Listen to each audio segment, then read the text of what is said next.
papasok tayo dito, meron din ditong nakita ko na puro lahat ang display po nila is yellow corn.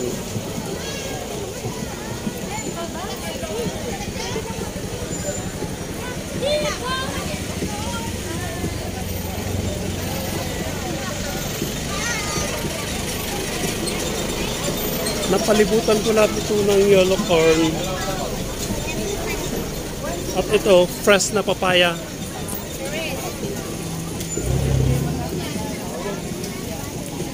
Ma'am, pwedeng pumasok? Hello ma'am, good morning. Ma'am, ay sir, anong mga yan? Fruit wine, sir. Fruit wine. Ah, fruit wine. So, okay. Iba-ibang flavor, ano sir? Yes, sir. Tayo sa fruit, sir.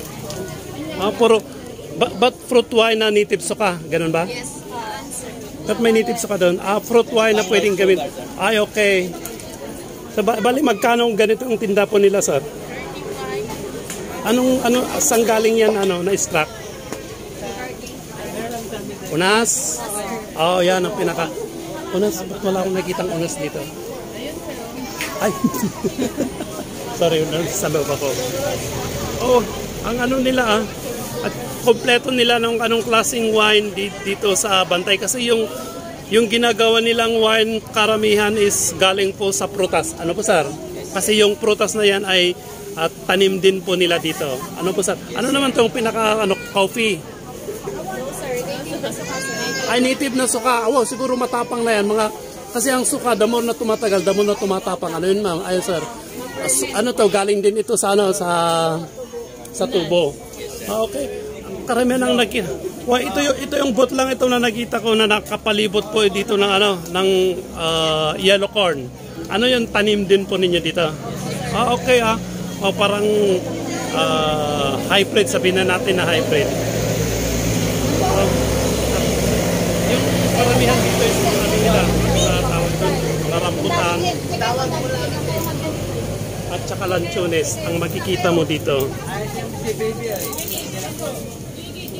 Ma'am, vlog po ito para may promote po natin ang prutas na natin dito sa Kalinga.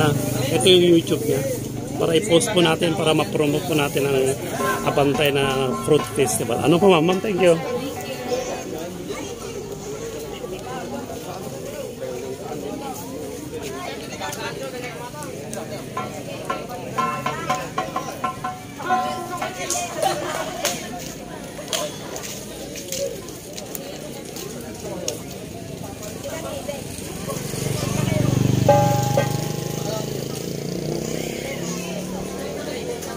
Okay ma'am, good morning. Wow, lahat ata ng pwesto nakikita ko meron silang ganito na miracle fruits. Palakihan lang ang ang labanan po nila. Ito ang sitio Matsardong.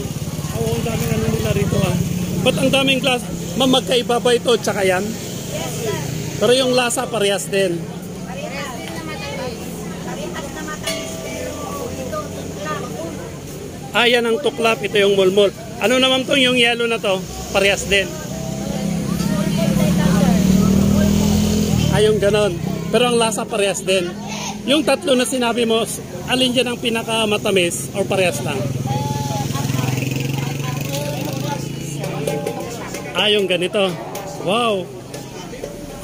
Dito sa sa Bantay, lahat ng pwesto, karamihan is mga rambutan po nila ang tinda nila. At lahat po ng klase ng prutas may saging po nila dito. At meron din silang nakita ko na kalabasa doon sa loob. At mga saging at mga ito maliliit po na niyog at saka pati may sili sila ang liit lang pero namunga na siya At wala akong makita yung saging.